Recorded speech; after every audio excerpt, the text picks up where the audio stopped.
weeks, and I went on my last senior high mission trip to Belize this past July. And unfortunately, starting next weekend, I'm not going to be around here as much because I'm going to St. Claude for the year. I'll stop by every once in a while, but because I like it here too. And this trip to Belize has kind of made me discover on what I kind of want to do with my life, whether that be traveling around the world, seeing new places, enriching faiths around the world, or being the president. Let me actually talk about Belize now. The night before heading off to Belize, I could not sleep. I had so much energy because I was going to Belize. I just couldn't Belize it. And when we landed in Belize, it felt surreal. Just because of that countdown on my phone for months beforehand, and finally it was actually time to be in Belize. And standing at the Belize airport, I was trying to soak in the surroundings, standing there, I realized that I already didn't want to leave, and without even knowing what was actually going to happen on the trip yet. After taking the trek from the airport to the school we were staying at, I was thinking, this isn't really roughing it. When we got to the school we were staying at, the rooms had electricity, there was plumbing there, and there were also fans in the room, but those didn't work. But there was also a constant breeze that flowed into the room, which was pretty nice, unless that breeze brought in some rain. And when you're in Belize and it rained cats, dogs, lemurs, monkeys, and cows, which basically meant it rained pretty hard. The second day on the trip, we started heading out to the church we were with for the whole week. In the morning, we helped with VBS in the morning, and in the afternoon, we worked at the work site, which was right next door. But about VBS, I was really nervous about it, really nervous. I've never really babysat, hung out with kids, or talked to them really, because with them it's like, oh, hey kid. Pat their head and walk away. So the first day was pretty weird for me, until the youth had to give some actions for the theme song for the week, which is probably one of my favorite songs, God is Big. Maddie got up to try and lead the whole sanctuary in the movement. I followed her along with the others, and that definitely warmed me up to a week with the kids, I guess. And one of the days when my group went to the park, there were 8 to 10-year-olds, right? Yeah. Okay. We went to the park, which was right on the Mediterranean Sea, and we ended up having some races from one end of the park to the other. And there were also puddles, and I tried to avoid them, so I ended up losing to 8-year-olds. That's fine.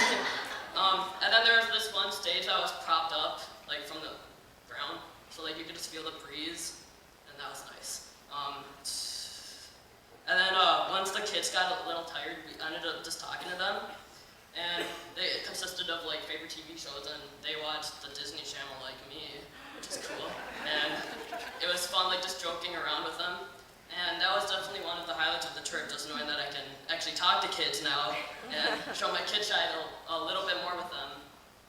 And then for the work site, which had a lot of hard work, but I definitely got a little workout from it though, and it shows. But work varied really. The first day we had to haul up between 1,300 or a million cinder blocks up onto the roof of this building so that a second floor could be built, and then also had to sweep water in the church, and we also went to the Sister Cecilia's nursing home, and I really enjoyed my time there. Part of that reason was because I got to meet John and Rita, 2 residents there. John, he was a cool dude. He liked Chinese food. He had 4 kids that live in Miami. He plays the guitar, and he loves the Bible and the stories in it. Then with Rita, she seemed to be a little bit more dependent on others and seemed to be forgetting things, unfortunately. And I didn't really learn much about her except that she really loves her children, mostly because that was about the only thing she was saying. But Thursday night, we had a celebration dinner prepared for us, and it was literally being prepared for us. We could see them gutting the chicken and stuff, and we also, they also cooked it too in front of us, and it smelled really good. If you were full, you would eat again. Anyways, we spent a little bit more time with the congregation of the church with balloons at the ceiling and streamers that night. And this was one of the times I noticed how much they actually truly cared about our group.